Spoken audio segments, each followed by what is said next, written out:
Good morning. My name is Katie, but today I am Ephrazini, one of the three Karaite goddesses of grace. My grace is represented through cheer, joy, and merriment and humor. So today, I hope I can make you laugh a little bit while addressing the important subjects of race and grace. But let me be clear, humor is not meant to trivialize the seriousness of race in this country. People of color are killed every day due to their race. So don't take it the wrong way, but the humor is a way for us to take a step back and to create a space for serious and open discussion. So is there a slide where with the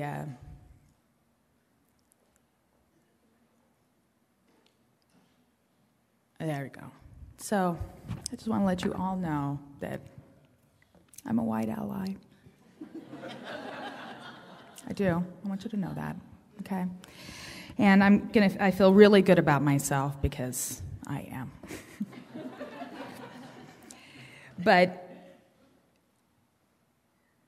And I want everybody in here in the room to raise their hand if they think they are racially biased. Go ahead, I love you anyway. God bless you. I hope by the end of this sermon, everybody's arm goes up. Because today my message is about how all of us, as white people, are implicitly and socialized in our racist system. This is a great, fantastic book that that Rosalind introduced me to, and I hope every single one of you can read it. If you're interested in social justice, one of the things that's so unique about this book is that she speaks to the issue of whiteness. And in many ways, we don't talk a lot about that. So what does it mean to be white? It means to be raised illiterate of the topic of race. We are socialized in a racist system. We have racial bias that's unconscious and it's unintentional, and there are patterns. So, and lastly, we learn most importantly, since the civil rights movement, we have learned that racists are bad. Not being racist is good. Look at the next slide. So when somebody, we all want to be a good person, right? We all see ourselves as good persons. We're educated, we're progressive, And yet science has shown that racism exists, right? So whenever we're called out on it, hold on, buckaroo. I'm not a racist. I'm a good person. You've just attacked my moral character, right? So we've all seen it. It happens, all the time. So what I would like to talk about is how we oftentimes, as white people, will say, have these patterns of how we get so defensive. And where does that come from? You're like, I don't want to be that guy. Remember the guy from Gran Torino? That's not me. I'm a Spice Girl. Happy love, right? So one of the ways that we do that, and I'm pretty sure everybody in here is beyond that, or I hope, and maybe not, but next slide, is we say, I'm not racist because I don't see color, right? The problem with that, though, is if you can't see someone of color and recognize that difference, how are you going to see racism? How are you going to be able to understand someone else's experience that may be problematic or painful? When you say, I don't see color, you are saying, I don't see Rosalind and her experience. I don't see Beverly and her experience. You're saying that their reality is just the same as yours, and we are all the same. Now, I am very guilty of this. In fact, I have so many stories that I could be up here for hours and hours of things that I've said and done, but I'm just going to share a couple of stories. Last year I was with a group of women who didn't know my family or my family makeup. And so I was showing my family to this group of women, and the woman said, oh, your husband's black. And I said, oh, yeah, but, he's light-skinned, and, we did his DNA test, and, he's 46% European, and isn't that fascinating, blah, blah, blah, blah, blah. And my girlfriend, a couple days later, who was there with me, who was black, came up to me and said, I was really, hurt, and I've just been stewing about this for just days. Why did you feel like you had to introduce his whiteness to this group? And I'm so glad that she felt safe enough for her to come up and to do that, because even though I'm married to a black man, I have 4 children of color, that there were things that I was missing. The next thing is that we do is that we like to use approximation to prove that we're not racist. I have black friends. I used to live in New York. Not racist, right? Well, that's ridiculous. I mean, there's not anybody that, walks down the street that, says, oh, I walked by a person of color and you didn't lose it. Good job, right? Right, so we like to say just because we have a friend or a person in our family that somehow we are, inoculated to not being, having racial bias. And this one I am very guilty of, and pitfalls all the time that I have to catch myself on, or really is pointed out to me by my house full of people of color, but so many to name, but I'm just going to quickly just throw out. One of them involves me dressing in blackface when we were first married, and he sent me back into the bathroom, and I still went to the party and then complained that he didn't let me come in blackface. Yeah, that's right. White ally. So the next one is that race has nothing to do with it, right? It's about class. Or it's about they shouldn't talk back to the officer like that. There are a few issues that are not shaped by race. And whether you use class or whatever you use to say that that's not what's really happening, is what you're saying is that race isn't viable, and we're going to take it off the table. 2 weeks ago, my husband was sharing something about how he was really concerned about our mixed race son and our black son, about how he was concerned for them for something that had come up in the news.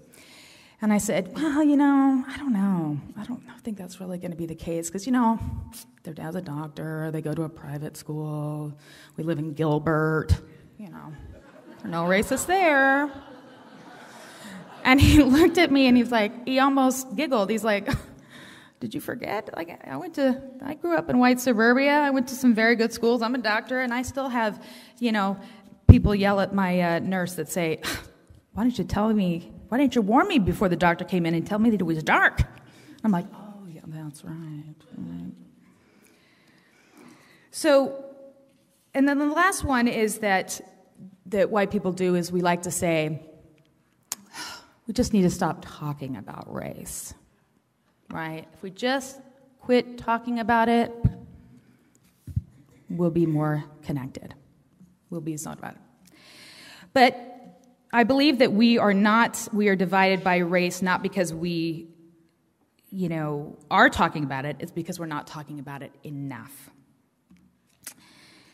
So Dr. D'Angelo in her book has so many things we can do to try to interrupt these racial patterns, these racial biases that we have. But there's just a couple of things I want you guys to take home with you today.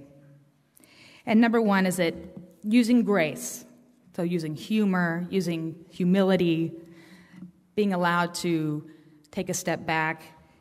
Through grace, see color. Through grace, ask not if I am racially prejudiced, but ask, how am I racially prejudiced? Through grace, inform yourself about how race impacts the systems around us and manifests in our thoughts, our words, and our actions.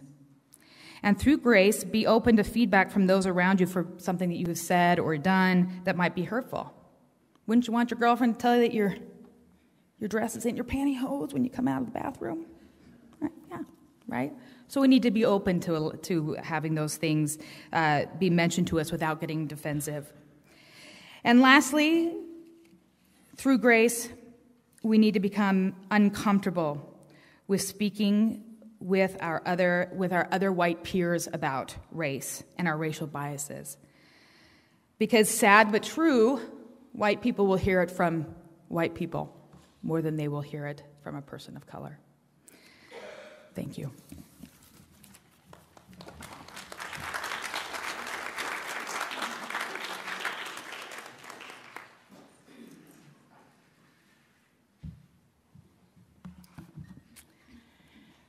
Good morning.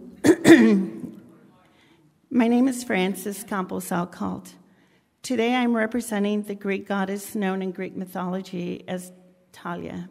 She is referred to as one of the sisters of charity, as well as one of the three graces.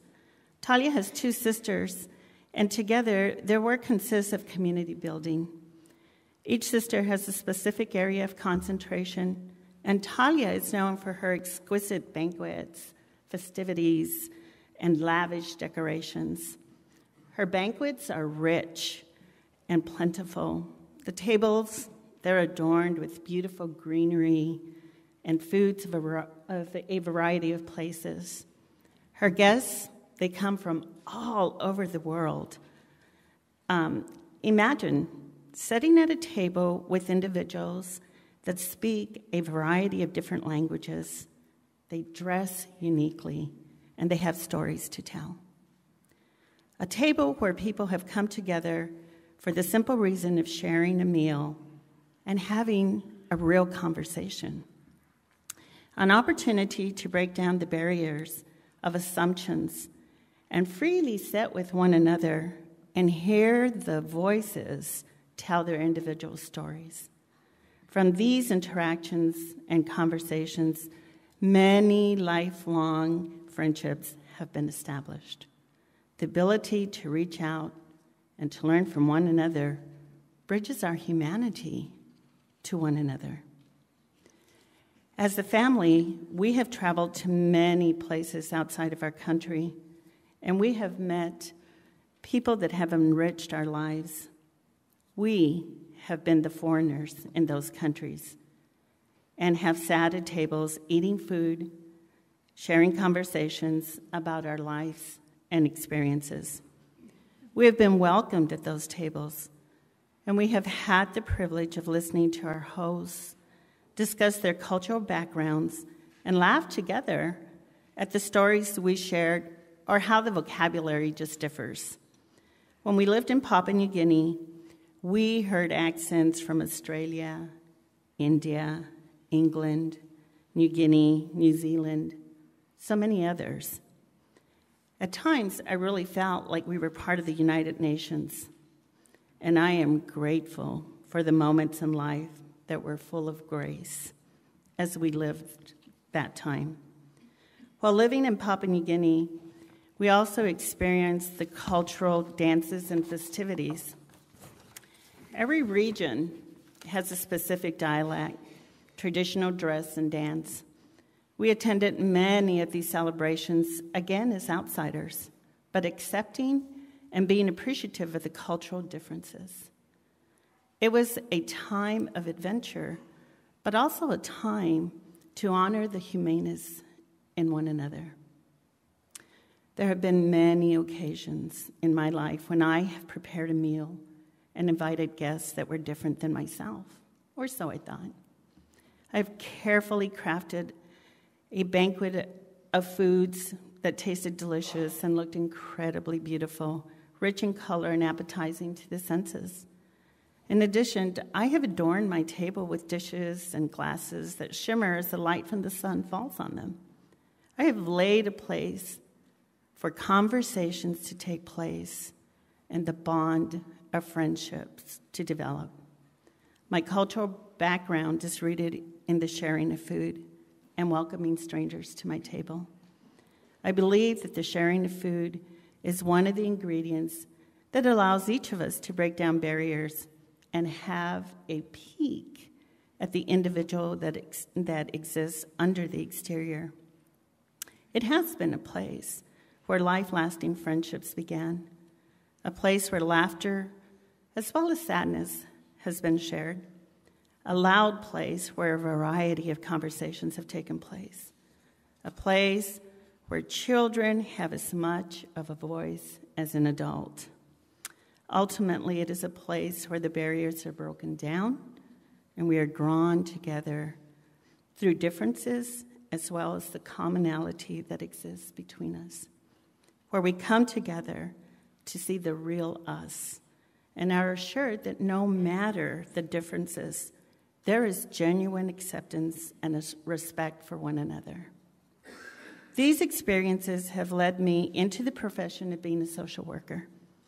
Being a social worker is the best job I have ever had, other than being a wife and a mother. One of my life's graces has been to work on a high school campus with a diverse group of students. Working on a high school campus is full of challenges, and navigating adolescents through one of the most intense times in their lives can be fulfilling as well as difficult. So we all know that working with adolescents will involve food, lots of food, and frequently. Over the years, I learned to stock my room with snacks, lots of snacks, water, and 3-minute soups. My students were hungry all the time. I would meet with them for a variety of reasons, mostly because something was preventing them from being successful on campus. I learned quickly that quick meetings produced few lasting results. In those meetings, I barely scratched the surface of the real issue. In time, I learned that sitting with a student and simply sharing food, conversation, and real time created a trusting bond. While eating and sharing a meal, I learned about the real pain, the trauma, the challenges, the grief, and the difficulties that they were currently experiencing. The real individual came out, and the work could begin to change the circumstances. This is truly work. Grace in working with adolescents and breaking down barriers of assumptions about this age group. It is about understanding the uniqueness that dwells in each of us and the common link to our humanity. I will share one of the memorable experiences I had in working with one of my students. One morning, it was announced through our local loudspeaker that our school was in lockdown. For those of you who work on a campus, you know this. There are certain procedures that staff is trained to do when we are in a lockdown. The most important is ensuring the safety of all our students and finding a self-shelter during this time. It happened that on this particular morning, I had called one of my students to check on his academic progress. He was a young, 15-year-old African-American student who was beginning his high school career. There were already signs of academic failure, outbursts of anger, and overall defiance. We had already had meetings with other staff members and his parents. Needless to say, this student had already established a reputation that didn't put him in a very good light. The lockdown lasted 2.5 hours, and during that time, we both ate snacks and talked. I learned so much about his issues and why he reacted to things the way he did. At the beginning of our conversation, it was pretty superficial. It was pretty mundane. As time went on, he actually opened up about personal things, one piece of information leading to another. I sat listening quietly, only asking for clarification at certain points in the conversation. I would quietly validate an experience he would share And his words, they just kept coming. His story, told on his terms, his perspective. He never spoke about these experiences as a victim or to solicit pity. He just shared his story. We were two individuals learning from one another and accepting the differences within us, still able to honor the human experience in a moment of grace. So today, as I represent the goddess Talia, I am reminded that the banquets, the lavish decorations, and the abundance of food serve a purpose.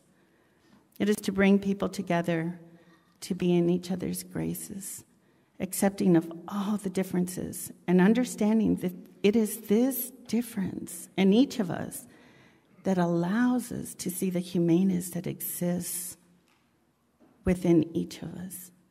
The table does not have to be richly decorated or have an overabundance of food to accept grace and diversity. My hope is that we welcome each other to our individual tables. We partake in food, laughter, and we listen to each other's stories. That we find the link of humanity that unites us.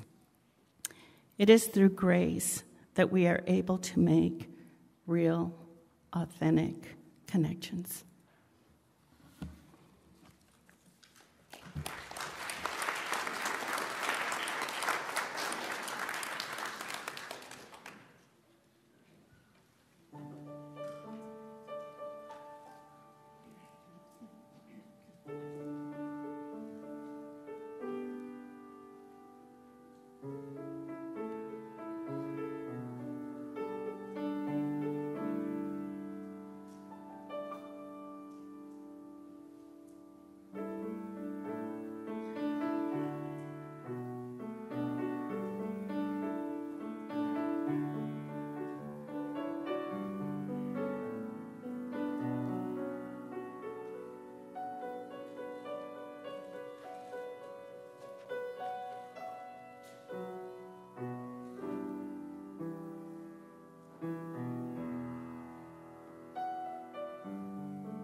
Thank you, Jill.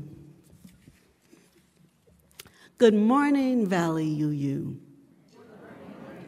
My sisters and I are excited to be with you today. As you've probably observed, there are many physical differences between us, but we are truly sisters in every way that matters. We share common values, a deep personal connection, a natural affinity to promote the best of life, and a mission to share our gifts with others. You froze, God, how I mess up your name so often. Euphrosyne never hesitates to speak the truth while allowing us to feel joy and see the humor in any situation. Talia is our party planner, always with food to feed our mind and souls.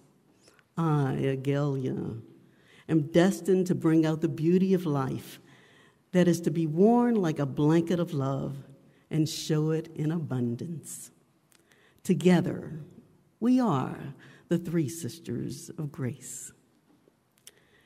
Grace is recognizing what is the best in each of us, regardless of our differences. There are 8 definitions of grace in Merriam-Webster's dictionary, but there are 2 that I focus on today. The first is our very representation, the three sisters goddesses in Greek mythology, who are the givers of charm and beauty. The beauty I take a little bit of difference with, but I am who I am. The second is a two-part, where there's a sense of propriety or right. He had the grace not to run for elective office. Or the quality of state of being considerate or thoughtful. For example, she accepted his advice with grace. It is the latter that I expound upon today, the state of being considerate or thoughtful in a time when tribal instincts seem to outweigh our common civility. As Efrosini shared, we've taken sides, and the reasons are plentiful, however, not always reasonable. It's not as black and white as it may seem, and this is by no means a reprimand, but an admission that we all have biases that require constant self-monitoring. There's a message for all of us to look in the mirror and ask ourselves where our biases lie. One of the lessons in this light came when I was a trainer in my first diversity workshop, believing that I was one of the enlightened. After our first activity, I was looking forward to provide new perspectives on our very diverse group. Little did I know I'd have to do my own examination of my views of what I see as a challenged community. The activity involved moving from one group to another around the room in a limited space.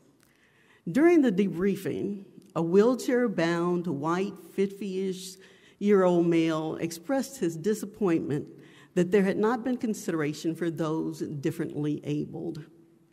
He spoke passionately about how people make assumptions about his wheelchair status and what it meant and what it didn't mean, when help was needed and when it wasn't.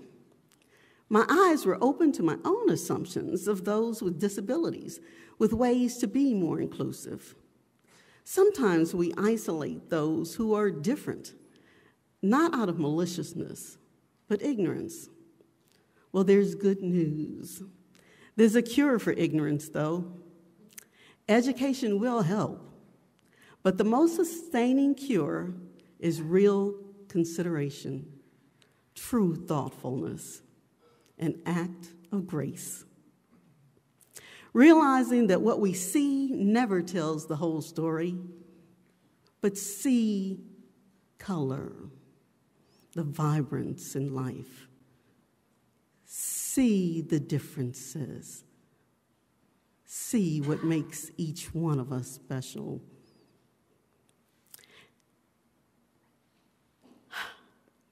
Reaching out to another individual, being the foreigner welcomed at a table, sharing a bite in our stories. How much can we learn, as my sister Talia talked about?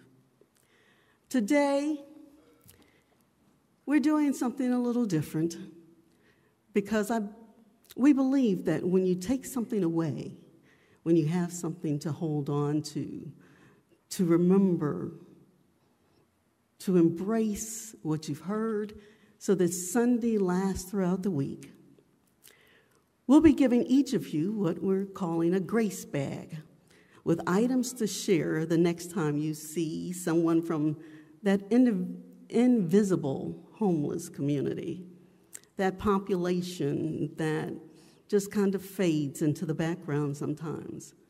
Or you see a fussy child, we think, oh, what a spoiled brat. But maybe they're just having a moment.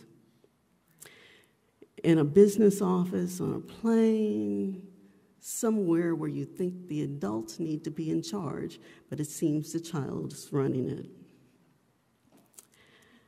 Or if you see someone who just looks as though he or she could use a lift, something to remind us that we are all connected through grace. So when we close today, and as you walk out, you'll have your grace bag to share.